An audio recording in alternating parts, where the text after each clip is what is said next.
So नमस्कार साथीहरू, नमस्कार सबैजनालाई नमस्कार। फेरि पनि च्यानलमा ब्याक भएको छु। Welcome back to channel. अब हामी सबैको अहिलेको ट्रेन्डिङ कुरा भनेको नेप्से अब कता पुग्छ, नेप्सेको चाहिँ के छ खबर, नेप्सेले त डुबाउने हो क्या हो, सबैको त्यही सोच छ गाइज। अब हामी के गर्न सकिन्छ, नेप्सेले चाहिँ हामीले बेटर चाहिँ के गर्न सकिन्छ भन्ने सबैले भएको छ। सम्पूर्णलाई च्यानलमा स्वागत छ।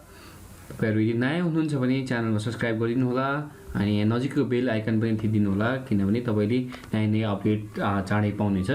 सँगसँगै अब आजको मेन विषय भनेको अहिलेको बजार तातिरहेको कुरालाई अब क्लब हाउसदेखि लिएर अनलाइन मिडिया सबैतिर तातिरहेको कुरा चाहिँ जुन नेप्सेकै कुरा छ। नेप्से किन घटिरहेछ त, कसैले पनि एक्ज्याक्टली यकिन गर्न चाहिँ सक्ने हो, तर किन घटेको भन्ने चाहिँ कसैले भन्न सक्ने अवस्थामा छैन।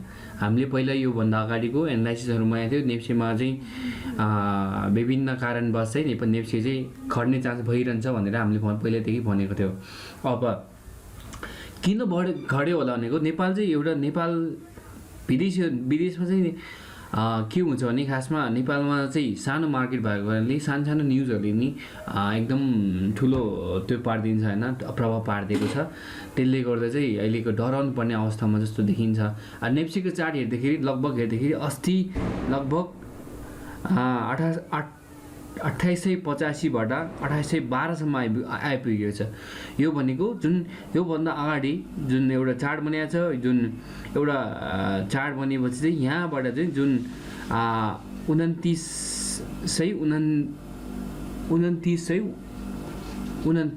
29.29बाट चाहिँ मार्केट उठ्ने चान्स भनेर धेरै म्याक्सिमम हामीले त्यही अनुमान गरेका थियौँ। विडम्बना मार्केट उठेन। अब चाहिँ दुईवटा क्यान्डल बन्यो, जुन यो दुईवटा रेड क्यान्डल बनिएको छ, त्यसले गर्दा चाहिँ मार्केटमा फेरि पनि त हल्का मचाएको छ गाइज। अब नेप्सेको सपोर्ट कहाँ छ त, पहिलाको सपोर्ट नेप्से लगभग यहीँ थियो सपोर्ट ब्रेक गरेर अब तल झरेको छ। अबको चाहिँ सपोर्टहरू कहाँ हुनसक्छ त, हामी त्यो खोज्छौँ। अब अहिलेको मार्केटमा भनेको सबैजना हामी जुन अस्ति चाहिँ प्यानिक सेल भएको छ, जुन अब यो भोलम किन यति धेरै बढाएको छ, बाहिरको सङ्ख्या किन बढ्यो होला, यो कसले यसको रणनीति कसले खेलायो होला भन्ने कुरा चाहिँ हामीले अहिले पनि गहनको विषय नै बनिसकेको छ। अब सामान्य रूपमा आज नेप्सेको हामीले सपोर्ट पोइन्टले हेर्दाखेरि, अब सपोर्ट पोइन्ट भनेको हामीले यदि यहाँबाट लियो भने नेप्सेले लियो भने लगभग यसलाई यतिमै छोडिदिउँ। अब नेप्से चाहिँ यदि योभन्दा तल घटेको अवस्थामा हामीले देख्ने लगभग 4वटा स्ट्रङ सपोर्ट पोइन्ट देखिरहेछ। 4वटा एउटा यहाँ छ, एउटा यहाँ छ, एउटा यहाँ छ अनि अर्को यहाँ छ, टुप्पोमा छ। यो के गरे योभन्दा तल झरेको अवस्थामा नेप्से चाहिँ 2795मा झर्न सक्छ।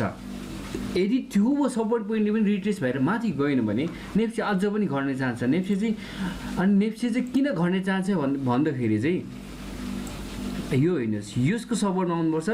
यसको सपोर्ट आउनलाई लगभग 2800 यो सपोर्ट आउँदाखेरि 2870 समथिङमा झर्छ, 2770 समथिङमा झर्छ।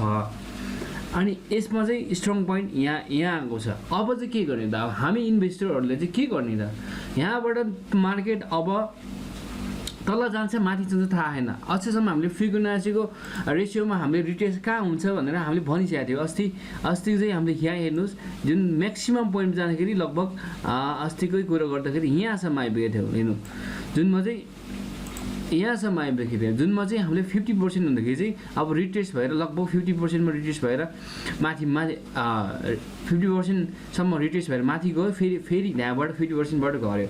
अब जुन दुईटै पछिल्लो चरणमा दुईवटा क्यान्डल बनेका छन्, यो दुईवटा क्यान्डलले चाहिँ खास भन्न खोजेको चाहिँ के, नेप्से के अब बेरिस मार्केटमा जान लाग्यो हो कि अब नेप्सेमा चाहिँ हामी के सेल गर्ने, हामी प्यानिक भएर सेल गर्ने बेला नै भएको हो कि भनेको छ। तर मेरो बुझाइमा चाहिँ के छ भने यहाँ भोलम पनि आएको छन्। भोलम चाहिँ अब जुन नागरिक समूहहरू भनेको छ, ठुल्ठुलो बिजनेसम्यानहरूले चाहिँ यसको फाइदा उठाइरहेको जस्तो मलाई चाहिँ लाग्छ। किन लाग्छ भने जुन अब अस्ति चाहिँ प्रफिट बुक यहाँ गऱ्यो उनीहरूले प्रफिट बुक यहाँ गरेर मार्केट डाउनसम्म पुऱ्याइदिएछ सकेसम्म लगभग मुनि नै पुऱ्याएको छन्। अझ पनि के शङ्का गर्न सकिन्छ भने यदि मन्डेको मार्केट माथि नै जाने हो भने चाहिँ मार्केट सिधै तलै झर्छ, त्यसमा ग्यारेन्टी पनि छैन। तर त्यसमा झऱ्यो भने चाहिँ हामीले सपोर्ट भेट्ने भनेको लगभग 2770 हामीले भेट्न सक्ने हो। तर यदि त्यो सपोर्ट पनि हामीले भेटेन भने हामी अझ सेल गरेर त्यो बेला चाहिँ मार्केटबाट आफूलाई 50-50 बनाएर जाने पर्ने बेला पनि हुनसक्छ। जस्तो कि त्यसपछिको सपोर्ट भनेको स्ट्रङ सपोर्ट भनेको यहाँ देखिन्छ, त्यसपछि स्ट्रङ सपोर्ट भनेको यहाँ देखिन्छ। हेर्नुहोस् यहाँ भनेको लगभग 2685-2680 को अन्तरालमा हामीले स्ट्रङ सपोर्ट यहाँ देख्न सकिन्छ। अब चाहिँ के गर्ने त, अब बाई गर्ने कि सेल गर्ने, अब के भन्छ त। अब यहाँ चाहिँ हेर्नु, अब एउटा कुरा चाहिँ हामीले एउटा डराउनै पर्ने कुरा चाहिँ के भएको छ भने अहिलेको केसमा नेप्सेको अहिलेको केसमा चाहिँ हामीले लगभग मलाई चाहिँ अहिले हामी सबैलाई एउटै चिन्ता चाहिँ के भएको छ भने यसले हेर्नुहोस् यसरी गरेर यो भोलम घटिरहेको छ। यो भनेको बेरिस मार्केटमा गयो क्या हो। अब चाहिँ जुन पहिलाको प्रफिटहरू जति कमाए अब त भाग्ने बेला पनि भयो भनेर हामीले सँग गर्ने ठाउँ पनि धेरै निस्किएका छन्। तर अस्तिको मार्केटमा यदि भोलम घट्दै गएको हो भने चाहिँ मार्केट माथि जाने चान्स हुन्थ्यो। तर अहिले चाहिँ के भएको छ भने भोलम बढ्दै गएको छ, त्यसले गर्दा चाहिँ एकदम चिन्ताजनक अवस्थामा छ। अब चाहिँ यसले चाहिँ के भन्छ त, हामी इन्डिकेटरलाई हेरौँ है। अहिले चाहिँ 50 डेजको मुभिङ एभरेज नै लाउँदाखेरि चाहिँ 50 डेजको मुभिङ एभरेजले चाहिँ के भन्छ त, ऊ त अब चाहिँ 50 डेज मुभिङ त्यो गरिसक्यो, यहाँभन्दा एकदम तल गइसक्यो। अब मानौ हामीले अब 100 डेजको मुभिङ एभरेजमै हेर्दाखेरि चाहिँ